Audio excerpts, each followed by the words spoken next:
रानो चिड़िया और उसका पति नए जंगल में आए थे। उन्हें अपने लिए कोई सुरक्षित पेड़ ढूंढकर अपना घर बनाना था। दोनों पति पत्नी ऊंचे पेड़ पर एक घर देखकर वहां उतरते हैं। ये घर किसी पक्षी का है। हम इस घर में रहने वाले पक्षी से पूछ लेते हैं कि इस जंगल में घर बनाने के लिए सुरक्षित जगह कहाँ मिलेगी। रानो चिड़िया ऐसे कहती है और उसका पति दरवाजे पर दस्तक देता है। कालू, देखो बाहर कौन है? मुझे नींद आ रही है। तुम देखो बाहर कौन है। तुम देखो। एक तो ये पक्षी भी ना दोपहर को सोने भी नहीं देते। ऐसे बड़बड़ाता हुआ कालू कौवा दरवाजा खोलता है। हम दूसरे जंगल से आए हैं। तो मैं क्या करूं? काम की बात बताओ। भाई कौवे, हम इस जंगल में घर बनाना चाहते हैं। क्या आप हमें सुरक्षित जगह बता सकते हैं? चिड़िया की बात सुनकर गोरी कौवी घर के अंदर से दौड़ी दौड़ी आती है। मैं बताती हूँ। यहाँ से सीधे जाओ, सामने एक घाटी आएगी। घाटी के पास किसी भी पेड़ पर जाकर अपना घर बना लो। गोरी, लेकिन वहाँ।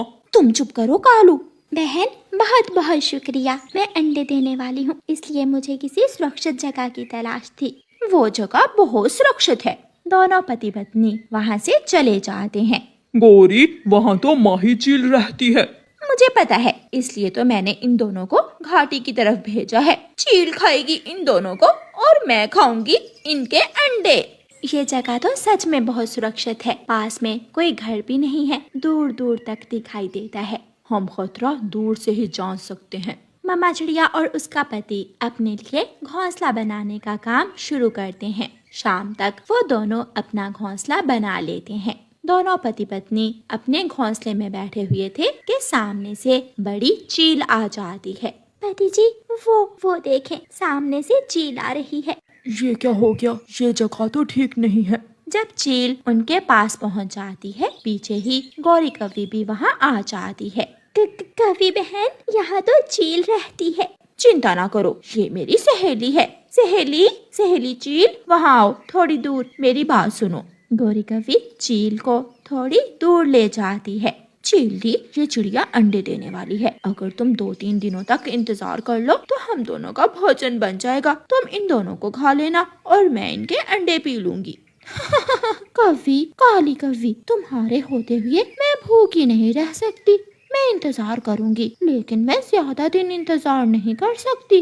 गौरी कौवी चिड़िया और उसके पति के पास चली जाती है। इस चील से डरने की कोई जरूरत नहीं है। ये गुफा में रहती है। ये सहेली है मेरी। शुक्रिया कौवी बहन, अगर आप ना होती तो अब तक ये चील हमें तो खा गई होती। वो रात दोनों पति पत्नी खुले आसमान तले अपने तिनकों के घोंसले में गुजारते हैं। दूसरे दिन चिड़िया का पति दाना लेने चला जाता है और रानो चिड़िया 2 छोटे छोटे अंडे देती है। इस चिड़िया ने अंडे दे दिए हैं। मैं जल्दी से जाकर गौरी कौवी को बताती हूँ ताकि वो इस चिड़िया के अंडे खा ले और मैं इस चिड़िया को खा लूँ। ऐसे सोचकर चील गौरी कौवी के पास जाती है। गौरी कौवी, उस चिड़िया ने 2 अंडे दिए हैं। जल्दी से जाकर उस चिड़िया के अंडे चुरा लो ताकि मैं उस चिड़िया को खा सकूं। मौसम भी खराब हो गया है और मेरे पति जी भी अभी तक लौट कर नहीं आए। रानो चिड़िया ऊपर आसमान की तरफ देख रही थी। तभी तेज बारिश शुरू हो जाती है। बारिश में भीगकर मेरे अंडे तो खराब हो जाएंगे। मैं अपने अंडों को कहाँ लेकर जाऊँ? मम्मा चिड़िया तेज बारिश में अपने अंडे उठाकर वहाँ से चली जाती है। कहाँ गई वो छोटी चिड़िया? घोंसला तो खाली है चील दी। वही हुआ जिसका मुझे डर था। ना मुझे मांस मिला और ना ही तुझे गरम गरम अंडे। अब हम दोनों को भूखे ही रहना होगा। मैं ढूंढ लूंगी उसे, चिड़िया कहीं आसपास ही होगी। गौरी कौवी रानो चिड़िया की खोज में निकलती है। आप यहाँ बैठे हैं और मैं घोंसले में आपका इंतजार कर रही थी। रानो, अंडों को बारिश के पानी से बचाना होगा। मैंने वहाँ थोड़ी दूर एक पेड़ में खोखर देखी है। हम अपने अंडे लेकर वहाँ चले जाते हैं। मैं इसीलिए तो अपना घोंसला छोड़कर अंडे यहाँ ले आई हूँ। फिर रानो चिड़िया और उसका पति उस पेड़ की खोखर में अपने अंडे रखकर अंडों के पास बैठ जाती हैं। रानो, अंडों का ध्यान रखना। मैं पीपल के पेड़ से पत्ते लेकर आता हूँ ताकि खोखर के ऊपर लगाकर बारिश का पानी रोका जा सके। पापा चिड़िया पीपल के पत्ते लेने चले जाते हैं। मेरी बहन आज का दिन और इंतजार कर ले। कल वो कौवी उस चिड़िया को मेरे पास ले आएगी और हम दोनों मिलकर पार्टी करेंगे। छोटी, अब मैं जाती हूँ, कल आऊंगी मैं। दोनों चीलों की बातें पापा चिड़िया सुन लेता है। पापा चिड़िया पेड़ के पीछे छुपा बैठा था। मुझे अपने अंडों को बचाना होगा, बारिश के पानी से भी और इन दुष्ट पक्षियों से भी। पापा चिड़िया पीपल के पेड़ के पत्ते लेकर जल्दी जल्दी से वापस जाता है। पापा चिड़िया पीपल के पेड़ के छोटे छोटे पत्ते खोखर के ऊपर लगाकर बारिश का पानी रोकता है। पापा चिड़िया सारी रात जाग कर गुजारता है। सुबह हो जाती है, बारिश भी थम चुकी थी। रानो, हमें यहाँ से जाना होगा। वो कौवी हमारी दोस्त नहीं बल्कि दुश्मन है। मैं जब पीपल के पत्ते लेने गया था तो मैंने अपने कानों से चील की बातें सुनी। वो दोनों हमारी दुश्मन है। हाय, मैं मर गई। अब हमें क्या करना होगा? इससे पहले कि वो कौवी और चील यहाँ आए, हमें यहाँ से भाग जाना चाहिए। गोरी कौवी उड़ती उड़ती वहाँ आ जाती है।